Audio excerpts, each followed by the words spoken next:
I just finished up the level 2 hike here at Lyonia Preserve, and it was wonderful. It was called the Rusty Lyonia Trail. It was about 0.6 miles, and the surfaces were terrific. They're just what we were looking for.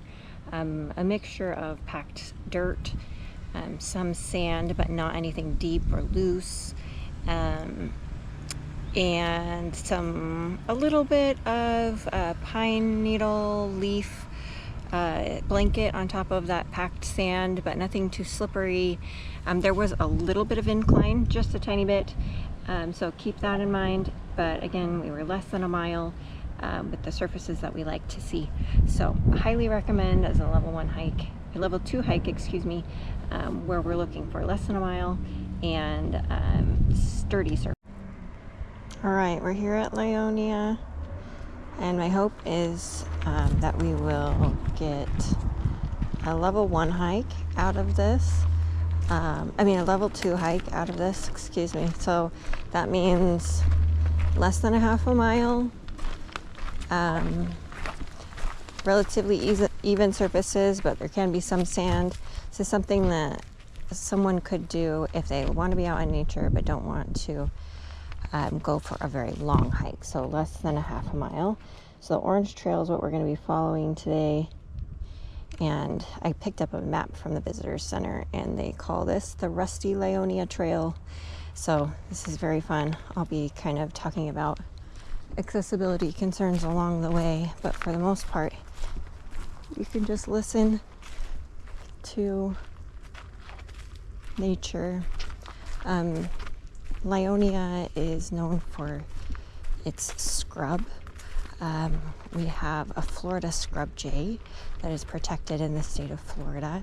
It's kind of like a bluebird, looks like a blue jay, looks like a blue jay, but a little bit different shape. And they are protected because there are just not very many of them. But where they do live is here at Lyonia Preserve, and then at Blue Springs State Park back on the Scrub Jay Trail.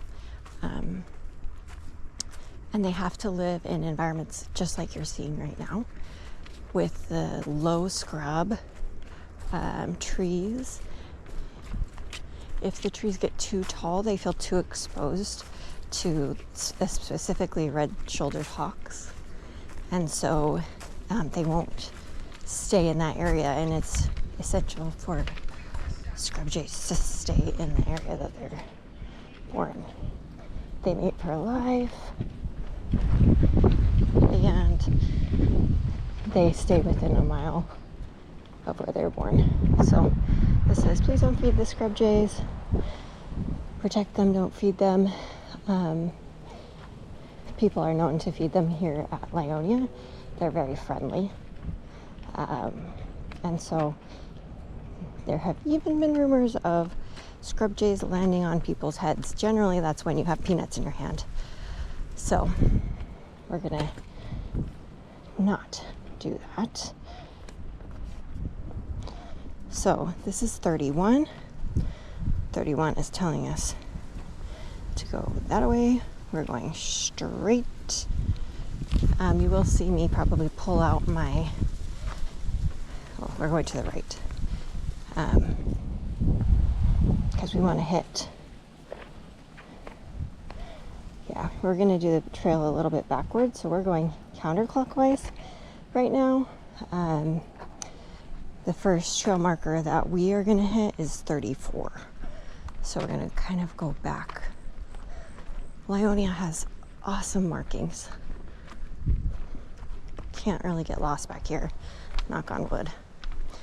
So they do prescribed burns on these trees, on this scrub area, because if they get too tall, that's when the scrub jay can't survive anymore. But they can't leave their area. So at Blue Spring, they have quadrants where they burn, I think, one section every 6 years. And right now, 2026, they burned already this year one section, so that was kind of exciting. We got a lot of smoke. So you'll see here that we're on a sandy trail, but it is pretty hard packed.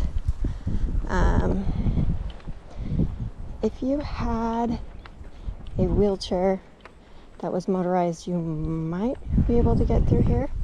So this is 34. So we look on our map, we are in the right place. And continue going. That little jetty is a little trickster. It looks like the path, but it's not.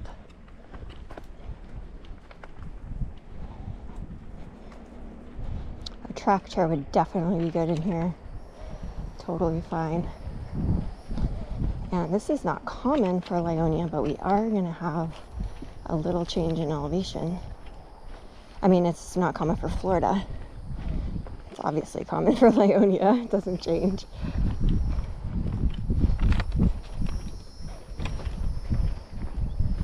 So we're going straight until we hit mile marker 33 or trail marker 33.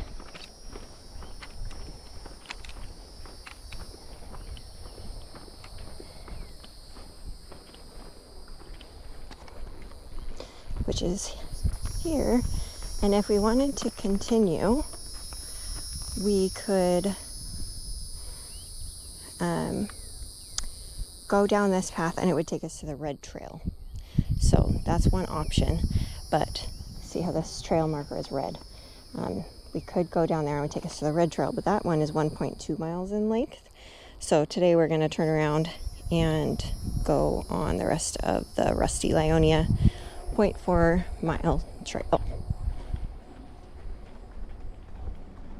So you can see there's a little bit of an incline now, which is fun.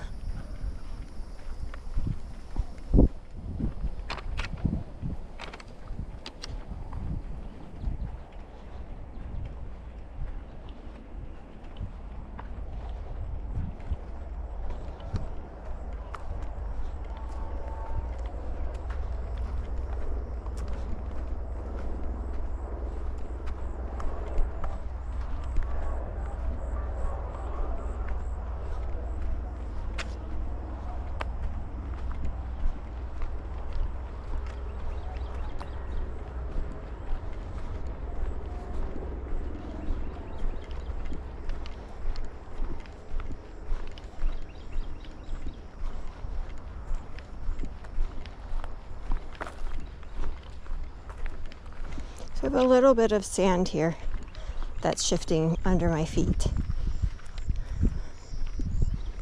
I would still definitely consider this a level 2 hike. It's not paved, but the sand is not deep enough to create balance concerns. You can generally go around the deeper parts of sand.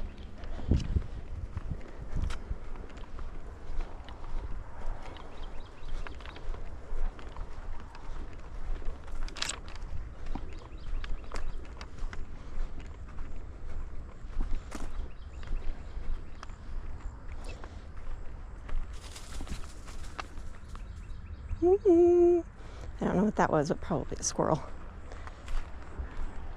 Oh, I got tricked by that little jetty.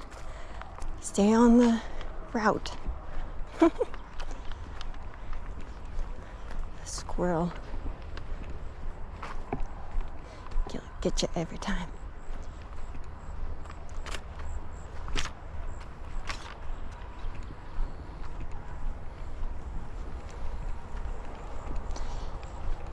It's April and it's about 100 degrees, I would say.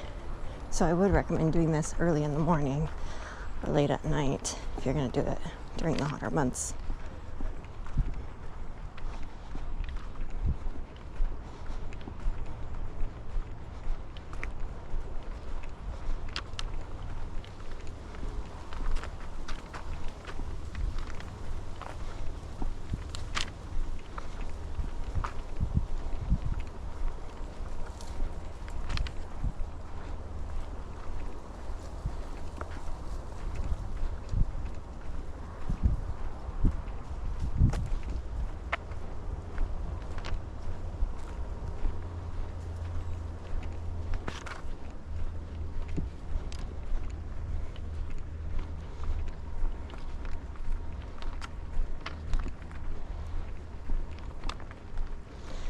This is where we had the fork at the beginning.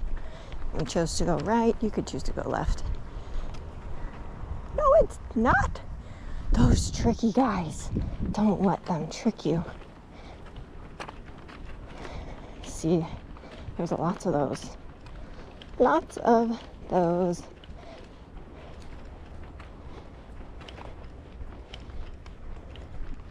But you know what they say, if you do end up going down one of those guys, it's okay.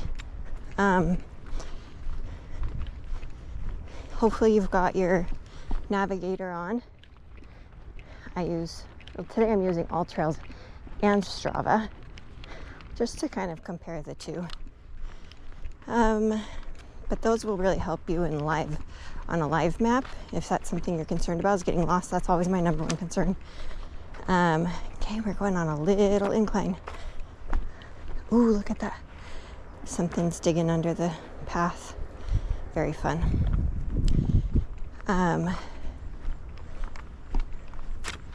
But generally, you'll know pretty quickly if you go the wrong way, because you'll reach the end of somewhere you didn't intend to be. You just turn around.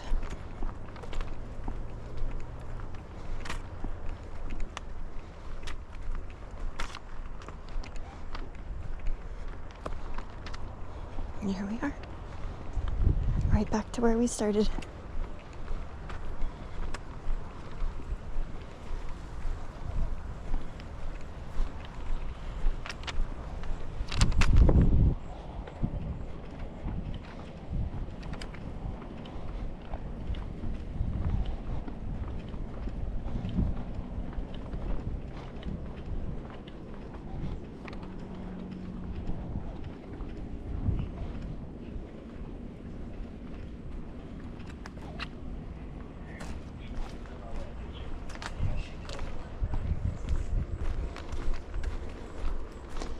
I should mention that I went through the deeper sand and stepped down right there, but that is not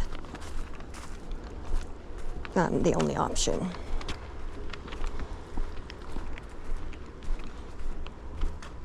I would say that this is the part with the sandiest base.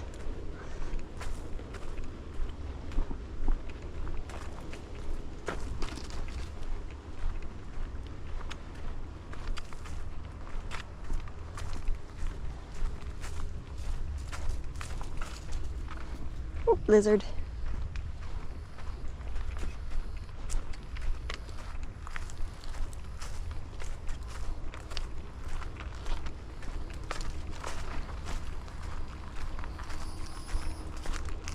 Okay, just getting right here to the end. The map I got from the visitor center said 0.4 miles. I clocked 0.55 miles. I did that in 13 minutes so that I could go a little faster than normal, than I would go with a group.